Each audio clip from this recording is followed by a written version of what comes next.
ডিআইজির কার্যালয় থেকে রুদ্ধশ্বাস অভিযান চালিয়ে 4টি সাপ উদ্ধার করেন এনিমেল লাভার্স সদস্যরা। সাপ উদ্ধার করতে ভেঙে চুরে তছনছ করতে হয়েছে ডিআইজির রুম। গত 2 দিনের অভিযানেও রেঞ্জ ডিআইজির কার্যালয় এখনো পুরোপুরি সাপমুক্ত হয়নি বলে শঙ্কা করছেন উদ্ধারকারী এনিমেল লাভার্স অব পটুয়াখালী। এ কারণে সাজানো গোছানো ডিআইজির পুরো কার্যালয়ের ডেকোরেশন ভেঙে সাপ খোঁজা হচ্ছে।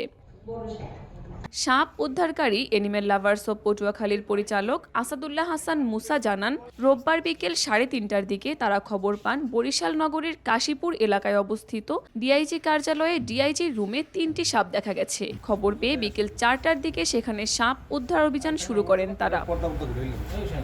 সাপ উদ্ধার করার জন্য প্রথমে ডিআইজির রুমের ছাদের ডেকোরেশন ভাঙতে হয়েছে। সেখানে সাপ না পেয়ে পরে দেয়াল ভাঙতে হয়। এতে পুলিশ সদস্যরা সহযোগিতা করেন। পরে দেয়ালের ফাঁকা জায়গা থেকে একজোড়া মৃদু বিষধর কালনাগিনী সাপ উদ্ধার করা হয়। সন্ধ্যা 7:30টার দিকে অভিযান সমাপ্ত করে উদ্ধারকৃত সাপ দুটি বন বিভাগের বরিশাল সদর রেঞ্জে হস্তান্তর করা হয়।